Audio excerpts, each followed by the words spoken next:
Hi, I'm Sandra. Hi, I'm Triffany, and we're friends. Every time we get together, we have these crazy, awesome insights about manifesting, life, synchronicity. And one day I said, it's too bad we didn't record this because somebody out there could have benefited from hearing this. And that's how this began. We never know what we're going to talk about, but when we do and the magic happens, we want to share it with you. All right, we're live. Yay! Hey, Tiffany, how are you? I'm good, Sandra. How are you? Welcome back. I know. Yes, thank you. Yes, I'm finally completely detoxed from cigarette smoke and cheap alcohol, and I know now our listeners are like, where the hell is she? Oh, she's What was she doing? Yes.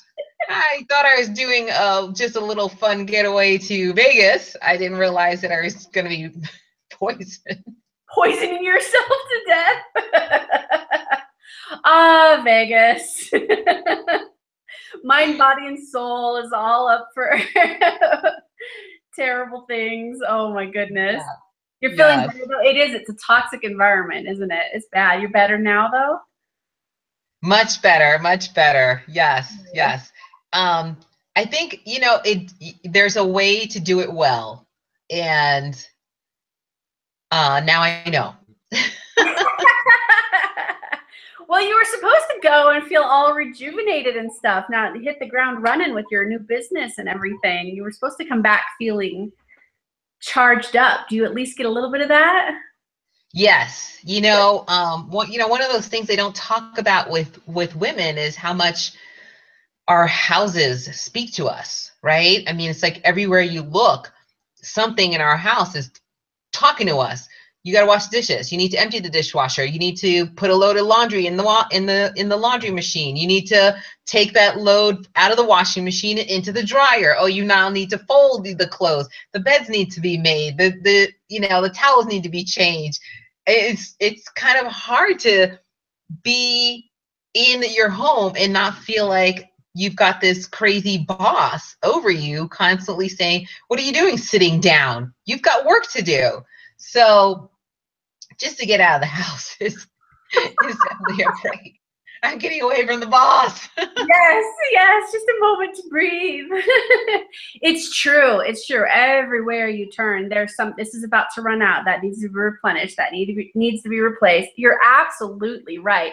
And then I don't know if you do this, but I do this, seems like everything that I could possibly work on in the house could be tasked with something else. So it's like, I'll get those veggies roasting while I'm putting the laundry in. And then while that's running, I'll be making the grocery list. And if I'm not careful, one or the other of those things is going to blow up or not get done or get done half. It's like this constant barrage of pay attention to me. It's like everything around you is a little toddler begging for your attention.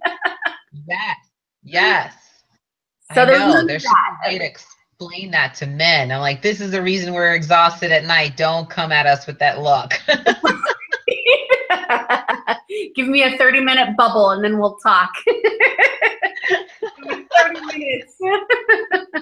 It's so true. Well, I'm glad you had fun though. I'm glad that you did get away from, the boss that is the house.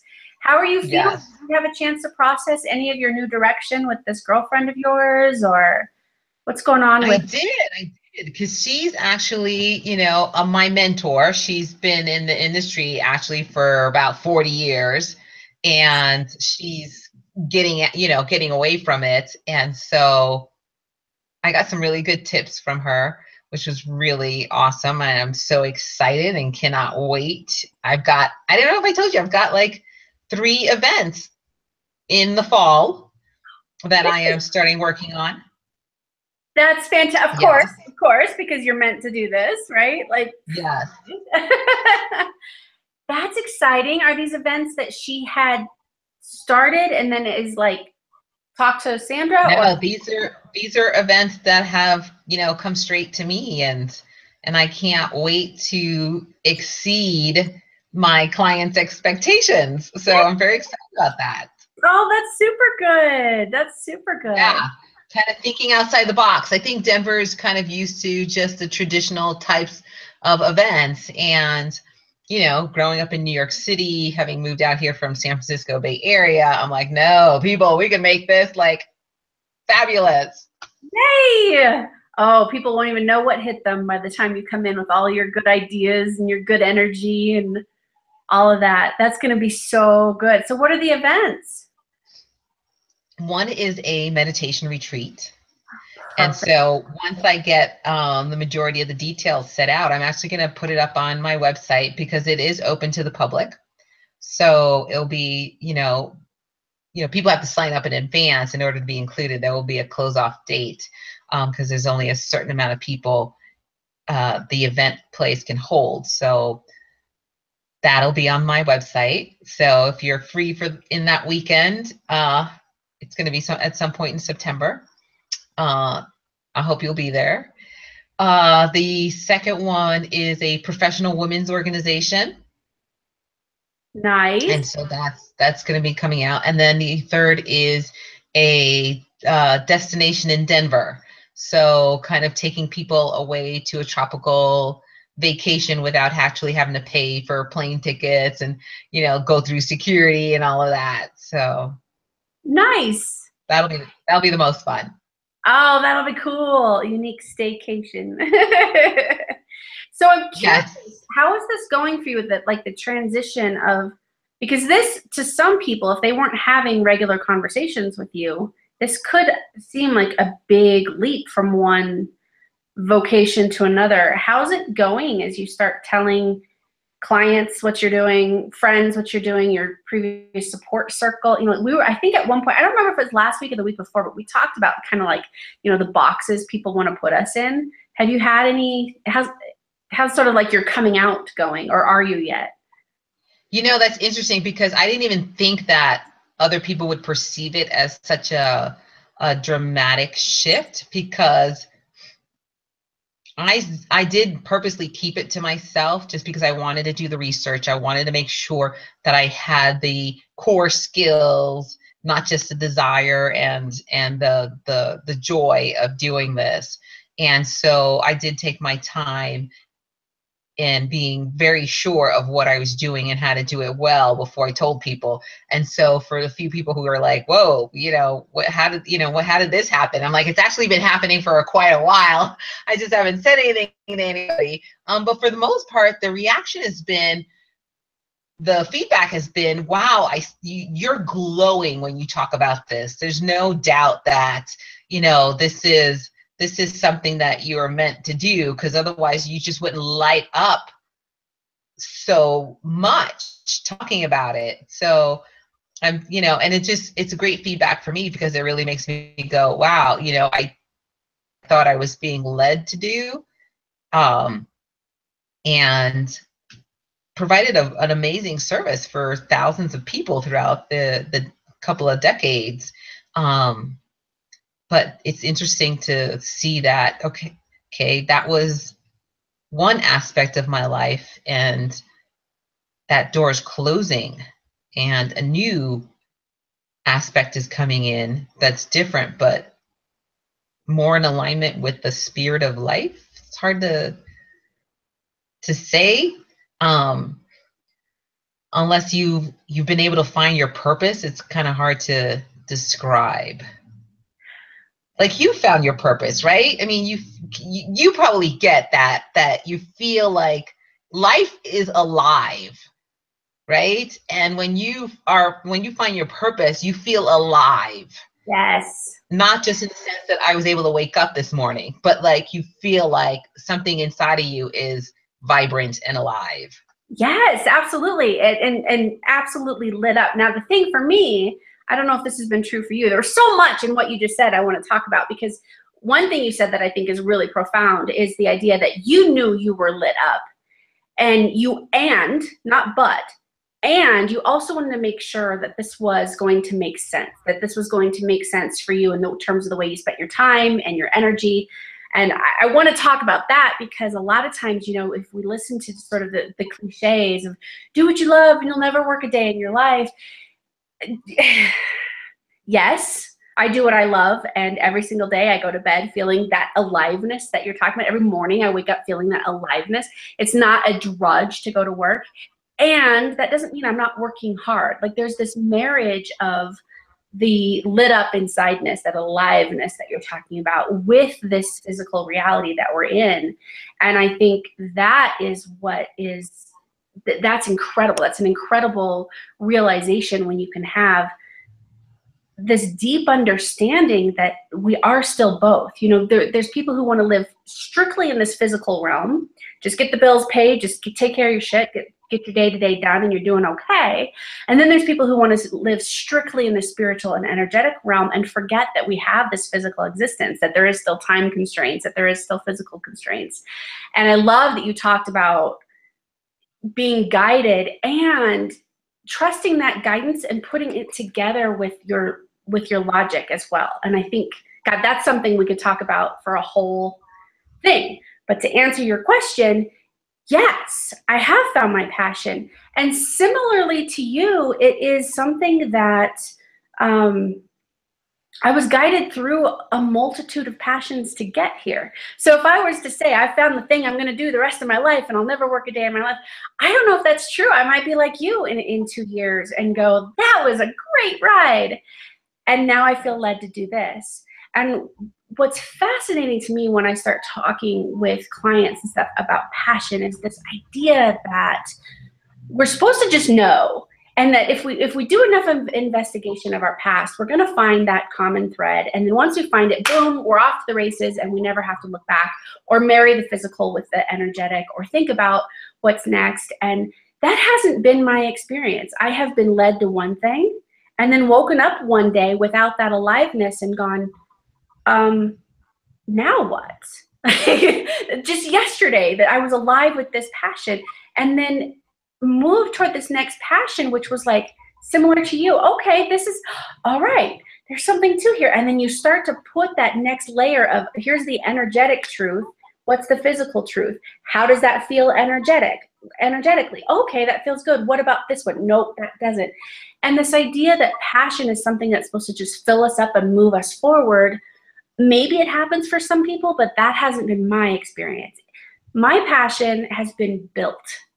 My passion has been a long-term exercise in faith, in service to not just others, but to myself as well, doing my own healing, doing my own work, and really being willing to be wrong, be willing to have that passionate thought, that passionate exercise, and touch on something and go, ooh, okay, so that's not it, and backing up a little bit. It's not like we're just shot out of a cannon and then, you know, boom, we're in our purpose net and that's where we land. So there's so much that you said in that one little phrase. We could just pick it apart and talk about it, because you also mentioned people's experience of you, right?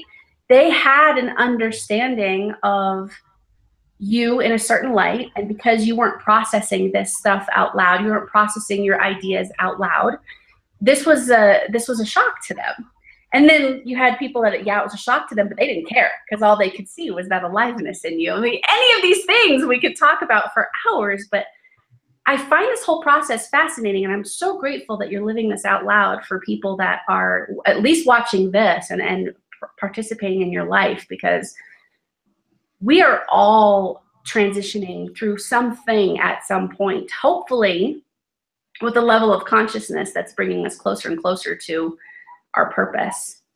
And yeah, and I like you talk about the emotional side and the spiritual side. And I think we also have to address the other two sides, the emotional side and the mental side as well. Yes. And I think one of the things that I thought about when I was in Vegas is how clear it was the amount of people who were not taking care of their physical selves.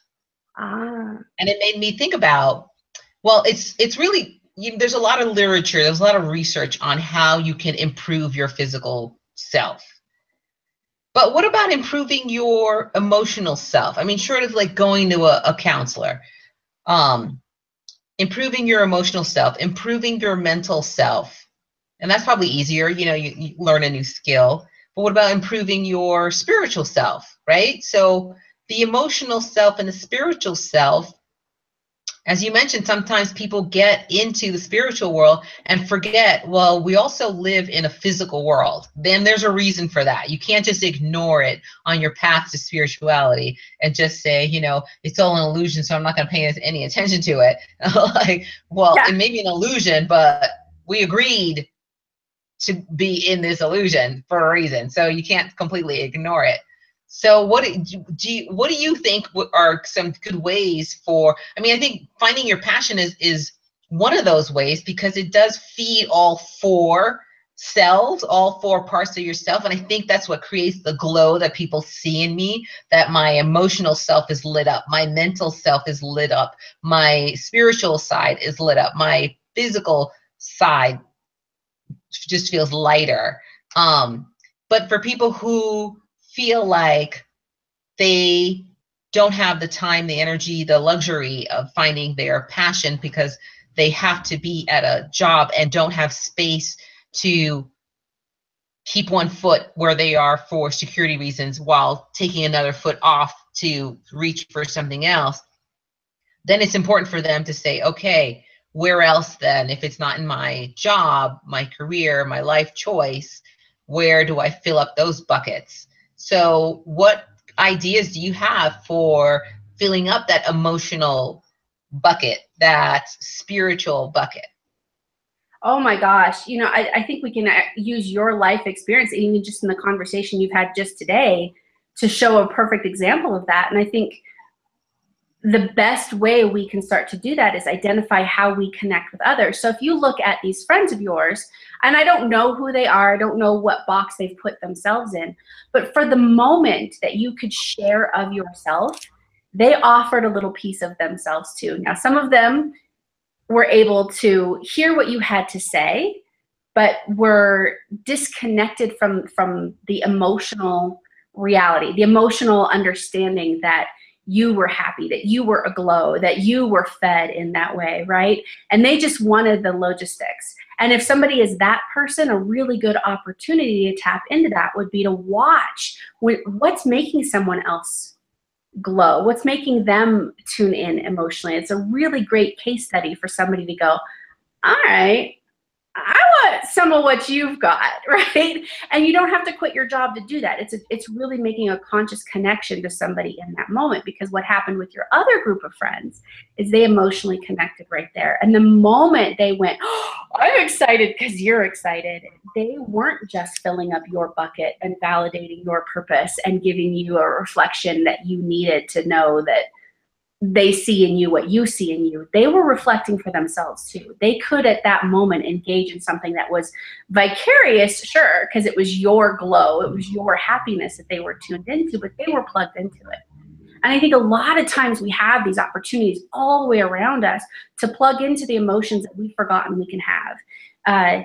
Ease, grace, happiness. Sometimes we get so caught up in a stressful state in our lives that we forget we're still on that spectrum. That happiness is still in us somewhere. That ability to relax is still in us somewhere. It's being reflected to us by other people, but that's our opportunity to plug in and go, right, that's what that's like. And a lot of times that little, green-eyed monster in us can get a little bit jealous, and instead of plugging in, they question it, or worse, they resent it in someone else, right?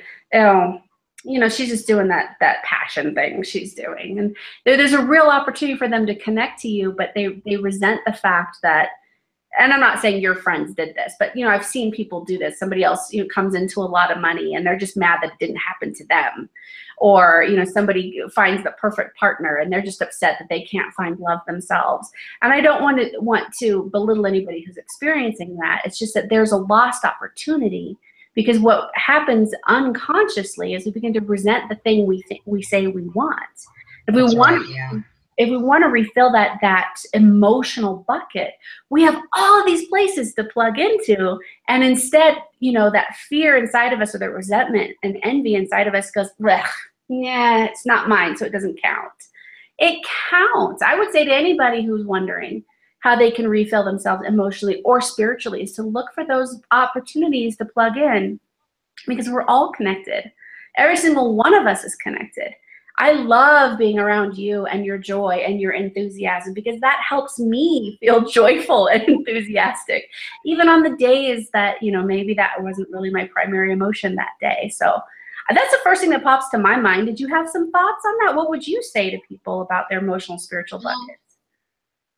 Actually, as I was mentioning asking you that question, I was thinking, well, one of the things that I realized in Vegas, because my friend was just, she was texting her friends and, on the phone with her friends, and not in a disrespectful way at all. Sure. But that's her life. Her life is connected with people. And I realized that over the years of working with clients, I've cut out work, connecting with other people, because I was just like talked out. And that had become my norm. And that I'm going to start filling up my emotional bucket by keeping in more contact with the people who really matter to me. Even if that means I have to put, write a list of, their names right next to my computer so I see it and go, when's the last time I spoke with that person? I'm going to call them up right now and just talk to them. That works for me because I'm a visual person. And so, it can't just be, oh, I know their contacts are in my phone. I have to have it, written out and be like, these are the people who I need to contact more often. But I didn't really have much of an answer for how do you build your spiritual self. Running a weekly meditation group for people to come to meditation, because some of the people who come to my group have been to other types of meditation. It can be easy to go into meditation but not get very much out of it. Sure. Like not really feel a connection to your higher self or something greater than yourself. Especially if you're brand new to the practice. Yeah. So I think it's a commitment thing to go beyond just going through the motions. Yeah. And I think it's important too, when you start thinking about meditation as a practice to spiritual connection, that can look different for different people. For some reason, for some people, gardening, getting their hands in the dirt and feeling the life that is in the soil and in the food that they grow and in the flowers that bloom, that can be a source of spiritual connection. For me, that's a great point. Yes. Hiking. Oh my gosh, that is like plugging in my spirit, man. I can just in the middle of a hike, stop and look up at the trees and the sky, and suddenly everything is in sharp relief. Every bird call, every flap of a wing, every scuttle of a chipmunk, and it's just like all of a sudden that thing inside of me that knows I'm not just a physical being remembers itself. Mm-hmm. Other people, yes. It's cooking. I would say for you, just because we keep talking about this, event planning, business and everything, one of the big obvious signs all along that it was going to be something as a social facilitator for you was the fact that one of your meditations is cooking food for friends and family. The scents and the smells and the heat in the kitchen and the bustle of the conversation and the clinking of the forks. And that has always held something profound for you. And on the surface, it looks like a physical activity. It could even below the surface look like an emotional activity.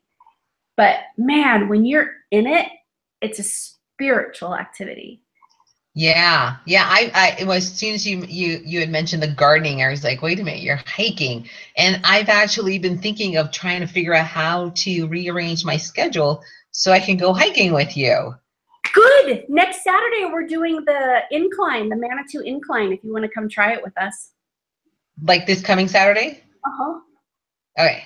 I'll see if I can get the kids to like do it. Okay. Yeah. What time do you go? I know you got dark 30. Yeah, we're probably going to leave our house about 6 a.m. Oh, that's not bad. I was thinking you were like leaving the house at 4. No, it's still spring, so that's hiking. That's sleeping in on hiking days. But it's a 2,000-foot incline within 1 mile, so it's rigorous. Uh-huh. I don't know how we're gonna do. We're just gonna go have fun with it, do the best that we can. It's about an hour Yeah. and a half from our house. So if you want to come do that this Saturday, but if not, we're gonna have a ton on our list that we're gonna do. Oh, we're gonna go do the there's a wolf rescue just southwest of Pueblo that we're Uh-huh. gonna do. If you guys want to come do that, it's not a hike, but at least it's communing with nature. And Yeah, absolutely. When is that? when did we do that? Is May 5th on a Saturday? I'd have to check. Cinco de Mayo? Seriously? It's May. Cinco de Mayo is a Friday. Okay, so I think we've got the 6th then. I'll check my calendar though. I'll send you a little evite. You and the kids could come to that for sure. Okay. All right. We'll have all kinds of events. So if this one this Saturday doesn't work, but yes, come hiking. It is, right? Like that nature, because nature does everything we're talking about naturally, right? There's no conscious thought on nature's part to be at one with itself. It just is. And I feel like anything we're doing that's bringing us into that state of mind that is flow and ease and grace, I think that is a spiritual practice. I believe that is whatever that is for us. You know, there have been times we've gotten so deep in conversation that even if we're not talking spirituality, it's a spiritual experience. Yeah. You know, it's a nebulous thing, right? Because there's no one definition for what spirituality is for people, but you can feel it. You can feel that click when you're tuned into that space. And I believe it's essential. I've had times when I've had all 3 other squares except spirituality, and still, you know, my light began to dim, my energy began to dim, I wasn't as emotionally sound. If you know, we really do need this interconnected self that we're living out every day. Yeah. Yeah. I think I'm going to have to do some kind of exercise like this for the opening of the meditation retreat, because I don't think a lot of people think about feeding or keeping their 4 selves healthy. Yes. Yeah. And even if they have thought of it, a lot of times when you're in a group of people and the conversation gets going, or even just, you know, thoughts are floating up to the collective or whatever, people will be reminded. Maybe it's something they knew at one point and forgot, or they'll have new ideas because they've been directed and guided into some new path in their life, some new transition, because it does take different forms and different shapes. You know, breastfeeding my babies was a spiritual experience for me. Every time it put me in that meditative state, every time. So, you know, I don't have that anymore. They're a little bit older than that now. I think there's something wrong if that was still going on. But, you know, age and stage for us, it changes what that connectivity looks like. And I think that would be a great exercise. Is you're going to have everybody on the spectrum. They haven't thought about it, or they did and forgot, or they're excited to share. Maybe they just discovered it and they're excited to share. That's a good idea. I like that idea. Awesome. All right. Well, this is a good place to let people ponder on. Yeah. So the question then, what are they pondering? They're pondering what feeds them, what's good health for them physically, emotionally, spiritually, and mentally, right? Yeah. So send us some comments and questions, you guys. We'd love the interaction, and I'd love to know what maybe you had a different idea than we even talked about. That would be great to experience this through your eyes for sure. So, Definitely. Well, thank you, Sandra. Thank you. All right. See you next Monday. Sounds great. Love you.